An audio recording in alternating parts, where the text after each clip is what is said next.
Salut à tous, aujourd'hui on se retrouve comme promis dimanche matin, il est 11 h pour le test du Humidigi Crystal. Humidigi Crystal qui est un Mi Mix, voilà un Mi Mix, j'attendais beaucoup de ce téléphone.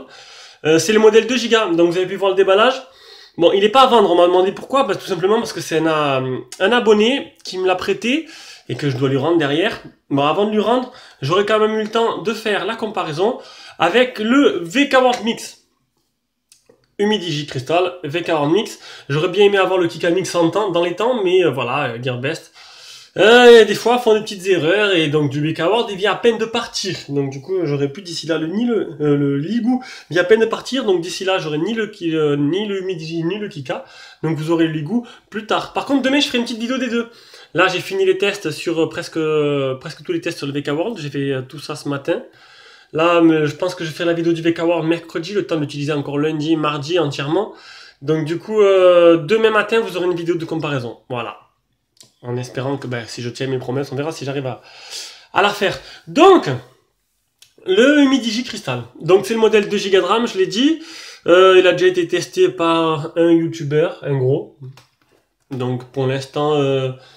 bon, il y avait quelques soucis apparemment. Je vais vous faire mon avis personnel. Et si ça vous plaît pas, tant pis, moi c'est mon avis.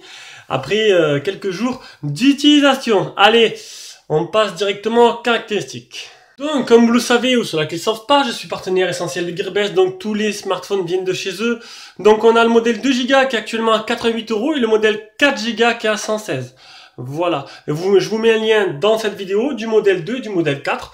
Pour ceux que ça intéresse, nous c'est le 2. Du coup, hop, j'ouvre le 2, donc 88 €. La description de l'objet, du téléphone. Donc, c'est un écran 5.5 en Full HD protégé par un Gorilla Glass 4. Gorilla Glass 4. Un processeur 6737 quad-core cadence 1 Go, 5 Android 7, 2 Go de RAM, 16 Go de ROM. Appareil photo arrière de 13 et de 5, c'est du double appareil photo à l'arrière et du 5 à l'avant. On a un 2G, 3G, 4G et 4G sans la bande des 700 qui n'est pas très répandue et pas très utile pour l'instant.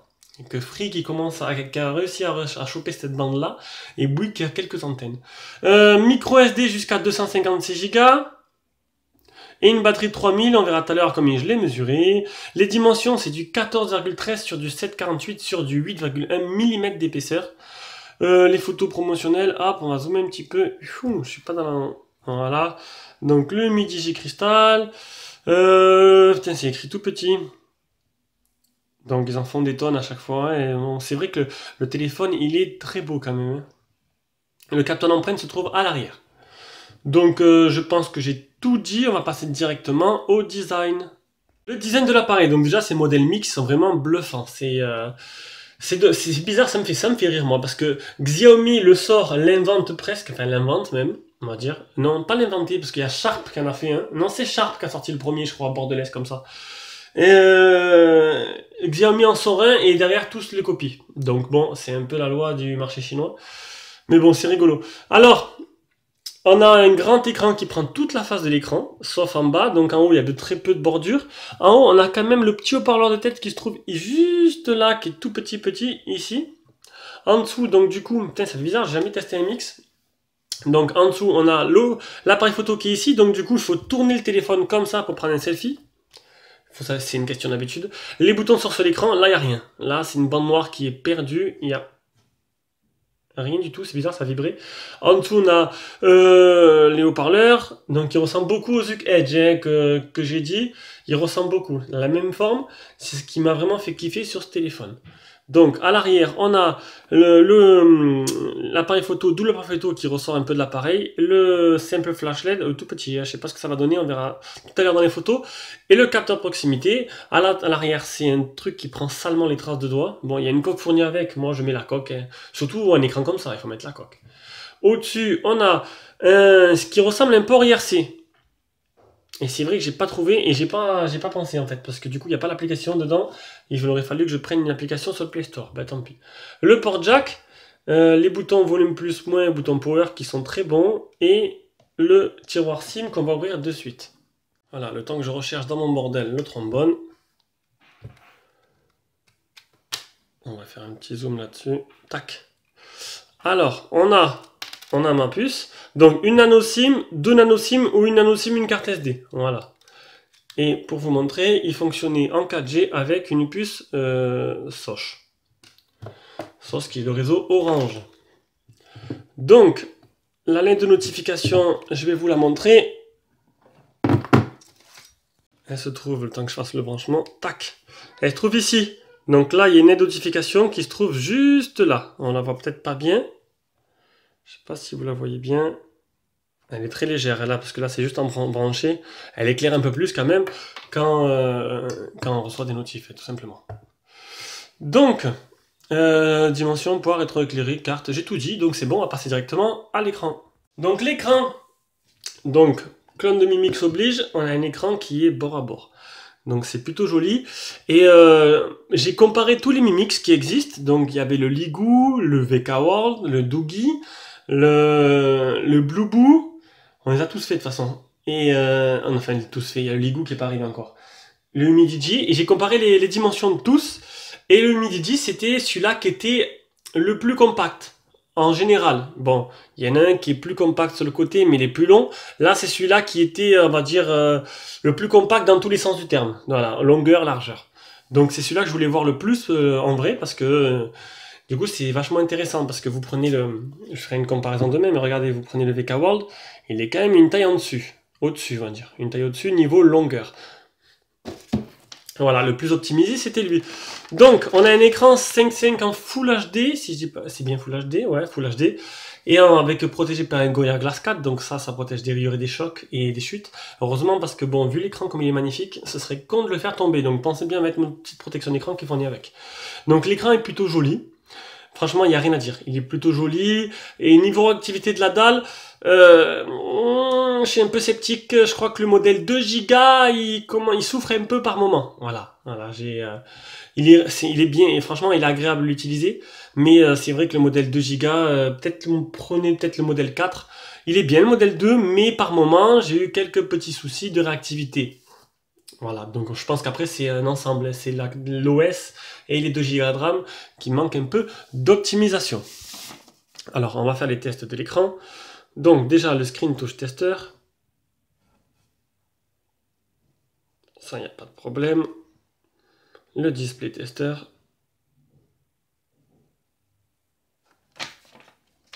Hop, mes anti-chaises, elles sont en train de tomber. Alors, on peut les enlever ça, tac, ce qui fait un peu plus joli. Oh, le bleu est bien bleu.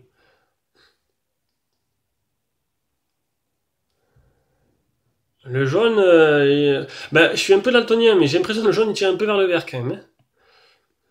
M'en voulez pas, hein. Peut-être que je dis n'importe quoi, mais bon. J'ai un peu du mal sur quelques couleurs. Le multitouche, je crois que je l'ai fait. On verra ça après. Quoique je suis pas sûr de l'avoir fait. Je crois que je l'ai zappé dans l'Antutu. On va le faire.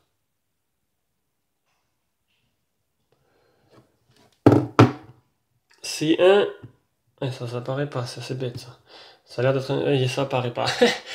Bon, je dirais c'est un 5 touches, mais il se passe rien. Mais bon, vu que je mets le 5, le 6, ça n'apparaît pas, c'est du 5 touches. Voilà. On va aller voir s'il y a le Miravision. Affichage. Il n'y a pas le Miravision. Voilà, il n'y a pas le Miravision, ils ne l'ont pas mis. Donc, l'écran. Ben, l'écran, je vous ai dit, l'écran, ben, c'est juste magnifique.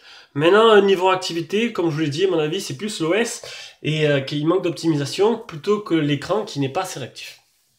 Parce que bon, c'est le même écran qu'il y a sur le 4 Go de RAM. Bon, j'ai pas le 4 Go de RAM, donc c'est dommage. Allez, on passe à la partie logicielle.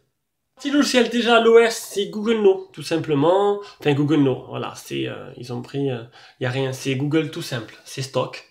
Il n'y a pas la surcouche Humidigi OS, c'est dommage. Elle est sur le C2 Note, ou le C2 Note, d'ailleurs, j'ai le C2 qui arrive aussi. Donc elle est sur le C2 Note.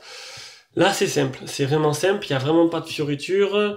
Bon, au niveau activité, je vous l'ai dit, hein, franchement, le 2 Go de RAM et peut-être l'optimisation de l'OS, il manque un peu de pêche, il y a vous ressentissez un peu de ralentissement par moment. Il n'y a pas eu encore de mise à jour, j'espère que ça va améliorer ça. Normalement, c'est pas non plus un gros problème. Alors, ouais, si le VK World, je le mets pas en silencieux, il va me prendre la tête toute la journée. Tac, enfin tout le long de ce test déjà. Donc, on est bien sur le modèle cristal, on est bien sur 2 Go de RAM. Les mises à jour, on sait jamais, elles sont tombées dans la nuit. Ah non, quand on était, c'est sûr, je ne mets pas le Wi-Fi. Ça va se connecter tout seul. Donc la dernière mise à jour, elle date du 11 août 2017. Donc c'est assez récent quand même. Voilà, hop, le Wi-Fi est activé. Mon appareil est à jour, donc ce ne sera pas pour l'instant. Alors, bon, là-dedans, on a comme à chaque fois la rotation de l'écran, ici, si vous la cherchez. Après, est-ce qu'il y a des options un peu intéressantes? Les boutons. Donc, on peut choisir le bouton de gauche, le bouton central, le bouton de droite. On peut changer, en fait, choisir à quoi il sert. C'est vous qui choisissez. Ça, c'est pour faire toujours apparaître la menu, pour faire toujours apparaître le bouton menu. Always show le menu key.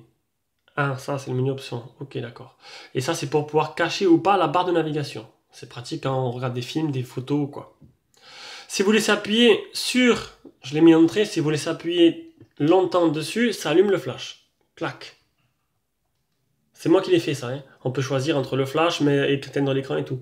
Et vous avez le double tap sur le bouton Home qui éteint le téléphone. Donc ça, c'est plutôt sympa.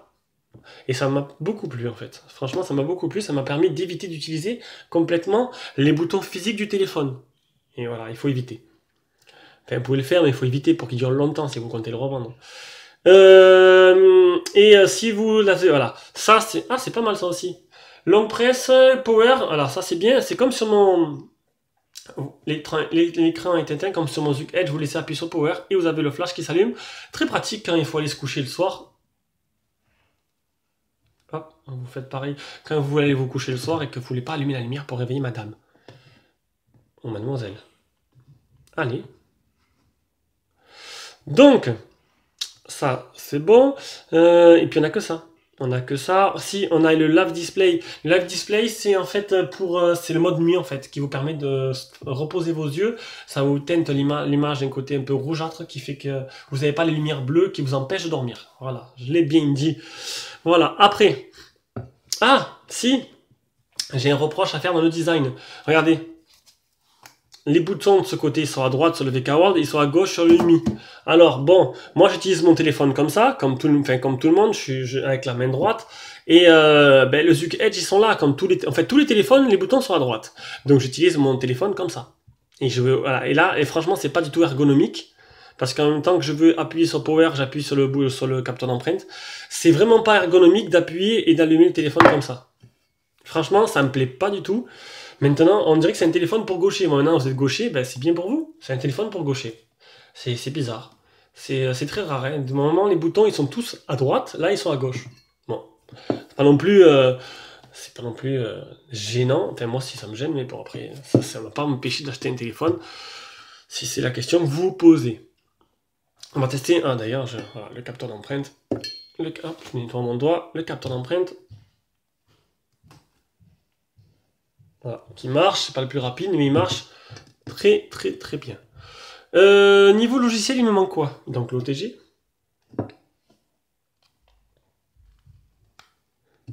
On va reculer un peu parce que j'ai zoomé, on voit plus rien. Donc il est bien OTG.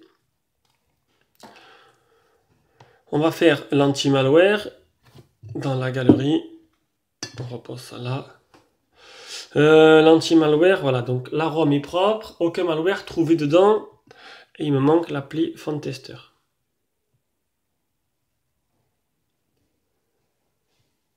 Voir les capteurs du téléphone.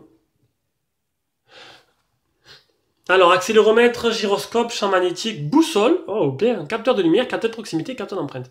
Alors, le capteur de proximité, il est, je sais pas. Et franchement, je sais pas où ils l'ont foutu. Ils l'ont foutu derrière l'écran, peut-être en bas.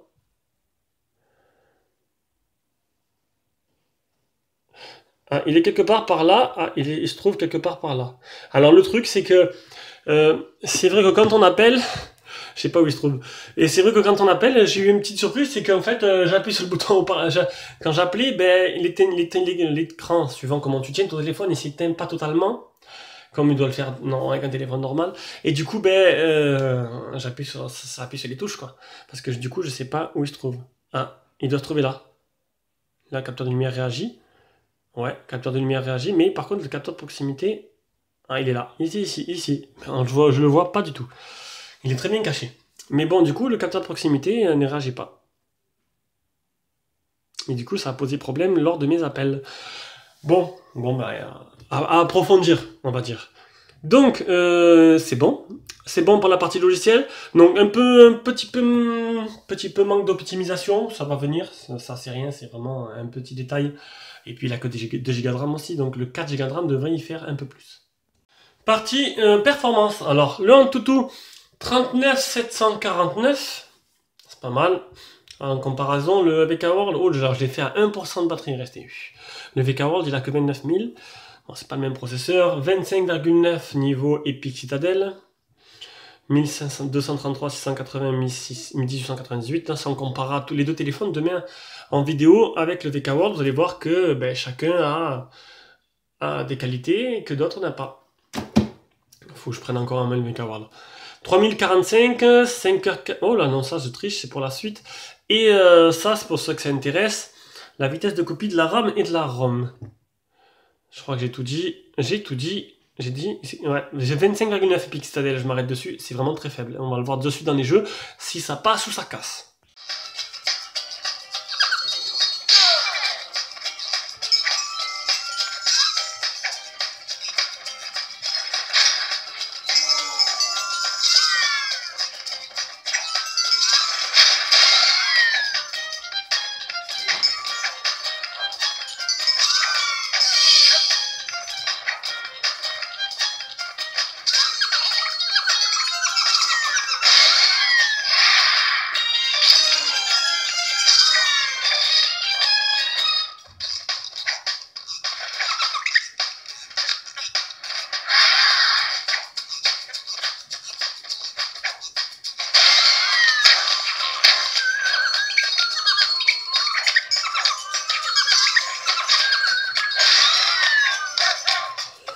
Donc, comme vous pouvez voir, il y a quelques petits ralentissements. C'est pas non plus flagrant. Je m'attendais à pire que ça, honnêtement. Mais voilà, il y a vraiment quelques petits ralentissements qui font qu'ils gâchent un peu l'expérience. On va directement lancer Real Racing 3.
Donc, vous avez pu voir, tout marche très bien. Ça, pour moi, c'était correct. C'était vachement jouable. Donc, niveau performance, c'est plutôt pas mal. On va directement passer à l'appareil photo. L'appareil photo avec une petite surcouche qu'il y a dessus. C'est la seule chose qu'ils ont changé sur ce téléphone. Donc, les paramètres. Comme d'hab, je vous laisse lire. On va faire une petite mise au point parce que c'est... Voilà, c'est un peu... Donc, voilà les paramètres disponibles dessus. Donc ici on a rien de spécial. Là c'est le mode Blur. Et là le mode Panorama. Donc, comme je le dis à chaque fois, je suis pas professionnel de la photo. Donc moi je prends la photo, je regarde ce que ça donne, je grossis un peu, je vois si on voit pas trop de pixels ou quoi, c'est pas trop moche. Donc je vous mets en plein écran, je vais essayer de mettre une dizaine de photos de toutes les conditions que j'ai pu faire. Vous pouvez voir en bas là. Et parce que bon, apparemment il n'y a pas un bon retour dessus. Donc j'ai pris les avis qu'on m'a donné, mais maintenant voilà, je vous mets en plein écran les photos, les vidéos que je prends, que j'ai pris, et que vous ferez vous-même votre propre opinion. On revient juste après.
Alors, verdict, déjà la photo de nuit, on dirait un vieux film d'horreur, elle est dégueulasse. Bon, vu le flash, bizarre le flash, il est chelou, je m'attendais pas à mieux.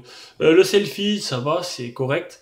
Après, j'ai pas trouvé que c'était vraiment dégueulasse. Hein. Bon, la vidéo, il y a une variation de lumière qui est assez improbable, parce que ça change beaucoup. Mais sinon, les photos, ben, bon, par contre, voilà, les photos, des fois, elles sont ratées. Donc moi, j'ai laissé l'autofocus automatique, tout simplement. Faut pas trop bouger, vous avez vu que il y a une photo qui est ratée. Après, franchement, mais après, à force de tester les téléphones chinois, les gens ils disent ouais mais les photos sont pas top et tout, mais bon, tu veux un bon téléphone chinois en photo, bah tu prends du Xiaomi, il y a un traitement logiciel. Si tu prends du Mi et du Ligu, du n'importe quoi, toutes les marques que tu veux, et les photos seront pas exceptionnelles. Même tu prends le Umi S2S, le Z1 Pro qui fait 260 euros, il n'y a pas de traitement logiciel derrière, il n'y a rien. Donc, faut pas s'attendre à des miracles. C'est un appareil photo normal.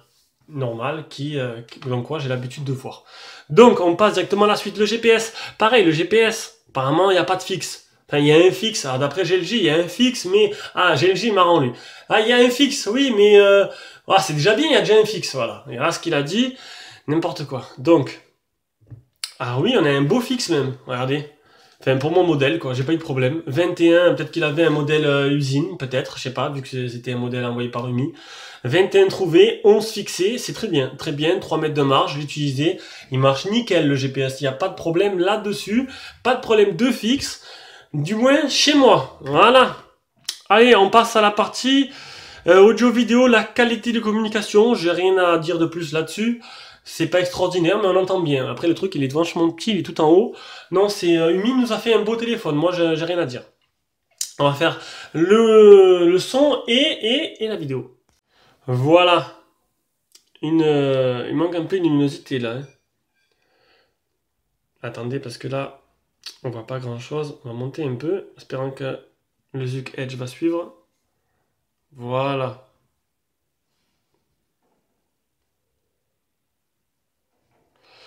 Donc après, bon, c'est correct. Hein. Bon, après, c'est vrai que franchement, c'est les mix, c'est vraiment magnifique à avoir dans les mains, c'est magnifique à utiliser, c'est beau.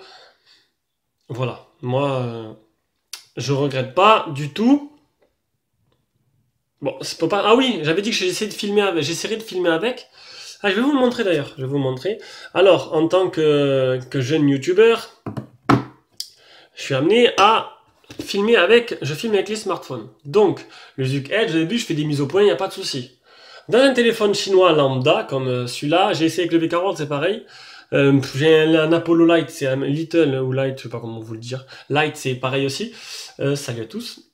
Enfin non, c'est Open Camera que je voulais. Ah, je l'ai pas mis. Je vous l'ai dit, je suis pas un pro de la photo vidéo, je filme avec un smartphone. Et il me faut un smartphone qui ne change pas de luminosité quand on la bloque. Alors là, sur Open Camera, pour ceux qui connaissent, on a le petit cadenas. Donc là, exposition bloquée. Donc normalement, il ne devrait pas avoir de variation. Et quand... Ah merde. On va essayer de faire comme ça, voilà. Voilà, donc là, j'ai le VK World, on va le mettre là. Tac. Donc normalement, si j'appuie... On va faire comme ça. Si j'appuie là, et si j'appuie là, voilà, vous avez vu? Plus foncé, plus clair. Plus foncé, plus clair. Et ça, c'est ce que je vais éviter. C'est ce qui m'arrive avec l'Apollo quand des fois je dois filmer avec. Et donc sur les Xiaomi, j'ai pas ce problème-là. Sur le Zoom Edge, j'ai pas de problème-là. Donc je vais pas dire de conneries, mais je pense qu'il y a une sorte de traitement logiciel derrière qui est un peu plus poussé sur les téléphones un peu de marque, qui fait que ben je peux vraiment bloquer l'exposition. Là, c'est pas possible. Donc voilà. C'est pour ça que dans la vidéo de GLG, ça passe du clair au foncé. Et oui.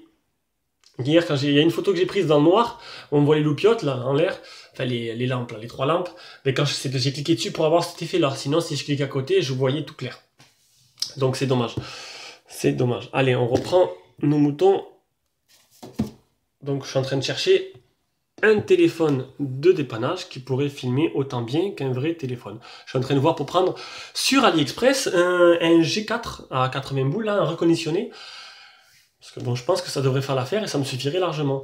Donc on revient, on s'est écarté, je me suis éloigné là. C'était pour donner un peu des infos. Je suis pas que testeur, hein. J'ai une vie. Hop. On appuie sur on.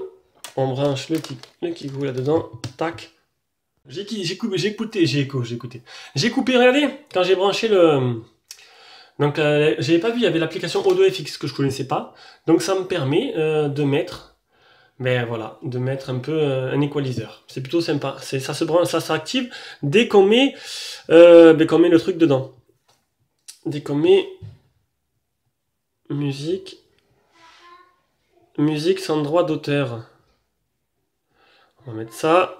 On va déjà écouter... Non, ça j'ai coupé parce que ma fille m'a dit j'ai fini de ranger ma chambre. Et oui, elle était de cordée ce matin.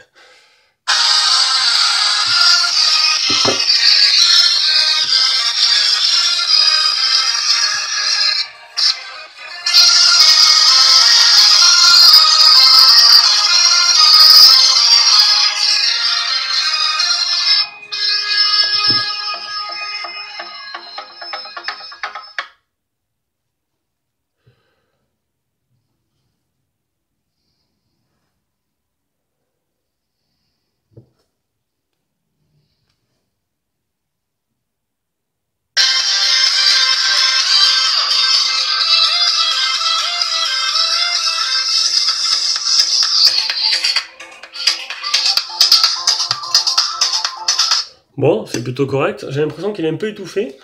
Après, bon, pour moi, c'est plutôt correct. Hein. Encore une fois, vous voulez une chaîne hi-fi, vous prenez une barre de son ou une mini enceinte. Ah, regardez. Regardez. Quand je branche le jack. Vous avez vu le petit éclat qu'il y a sur l'écran? Regardez, la petite lueur. Il y a une petite lueur qui se met sur l'écran. Ça, on s'en fout. Allez.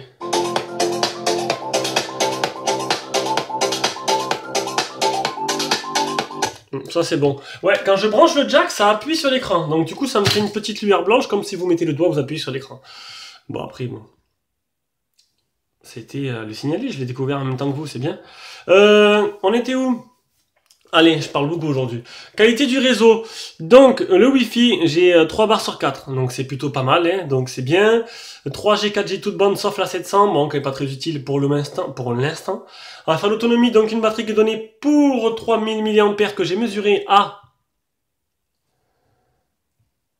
Vous êtes le seul à mesurer les batteries. 2836. Donc, c'est plutôt pas mal. C'est pas les 3000 annoncés, c'est pas mal. Donc après le test d'autonomie. Alors sachez, le test d'autonomie, je l'ai fait hier, c'était un samedi. Un samedi où j'ai fait un peu les magasins et où j'ai dormi pendant 1h30, 2h l'après-midi. Donc voilà.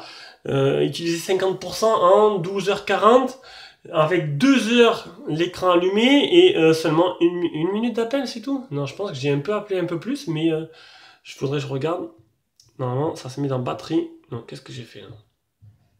Je fais n'importe quoi. Alors, vous allez dans batterie. Tac. Ça fait un peu clair, je trouve, l'écran là, non? Non. Alors, batterie. Comme ça, en même temps, on regardera un peu. Batterie. Ah ben non, je suis bête. Ah si, je ne l'ai pas débranché. Je ne l'ai pas chargé. Je sais plus c'est où. Il n'y a pas l'écran. L'écran de 2h43, donc ça c'est avec le test d'aujourd'hui, VGSM. Bon, il n'y a pas. Donc j'aurais appelé qu'une minute, c'est pas beaucoup, je trouve. J'ai vraiment appelé plus, bon, c'est pas grave. Donc 50% en presque 13 heures. Je ne vais pas dire qu'il va vous durer 2 jours, parce que ça dépendra de votre utilisation. Mais ben, hier, j'ai une utilisation assez... un samedi, quoi, un week-end. Un peu moins dessus, beaucoup le matin, après un peu moins, un peu au long de la journée. Bon, j'ai quand même sur 12 heures, je suis resté 2 heures dessus. Donc c'est une utilisation un peu normale pour moi. Donc 50%, c'est pas mal du tout quand même. J'ai trouvé ça très très bien même. Voilà, donc après chacun n'a pas la même utilisation que moi. Voilà. Donc, et aussi le test PC Mark, vous avez vu tout à l'heure, qui est de 5h42. Un score plutôt normal pour la batterie qu'il a. Voilà, donc le test est terminé. La conclusion de ce téléphone, donc ben, je vais pas faire comme tout le monde, je vais dire que le téléphone, moi, il m'a convaincu, il m'a plu, il fait 90 €, faut pas demander la lune, il a un design magnifique, un écran magnifique, c'est le plus compact des mix, donc ceux qui disent que c'est le plus pourri des mix, ben, chacun leur avis. Moi j'aime bien, voilà, moi j'aime bien en ce moment. Donc vous avez eu le test du Doogie Mix qui était bien aussi, mais qui est plus quand même un peu plus épais et un peu plus gros. qui a de la molette, mais qui fait quand même presque le double du prix aussi. C'est celui-là, c'est le modèle 2 Go, il fait 90 euros. Après, vous avez le choix entre le Kika Mix ou le VK World Mix. Entre Umi, VK World et Ligoo, il n'y a pas photo. Hein. Jusqu'à présent, Ligoo, je l'ai trouvé super bon, mais depuis le Ligoo T5 qui était une catastrophe, voilà. Umi, quand même, c'est un peu plus renommé. Qu'est-ce que je voulais dire d'autre? Ben voilà, voilà. Les boutons, si les boutons à gauche, je trouve pas ça ergonomique. Maintenant, c'est juste un petit détail. Si vous voulez vous amuser à les mettre à droite, on sait jamais si vous êtes bricoleur. Allez, je vous laisse tranquille. Les contres, ben la partie photo, comme tous, hein, qui n'est pas exceptionnelle, mais bon après, comment on peut critiquer un tel à 90 euros? Bon, c'est pas non plus, c'est difficile quoi. C'est un rapport prix quand même pas mal du tout. J'aurais pensé que c'est les téléphones mix avec le design qu'ils ont coûteraient beaucoup plus cher. Voilà, donc c'était mon test du Humidigi Crystal. Pour moi, il est pas mal. Une petite mise à jour devrait améliorer encore les choses. Maintenant, je vous inciterai vivement à prendre le 4 Go, ce qui vous laisserait beaucoup plus de RAM dans la boîte. Bisous à tous, ciao ciao. Prochaine vidéo demain avec la comparaison, le fight avec le VK World. Et j'ai aussi ce petit truc là. Voilà.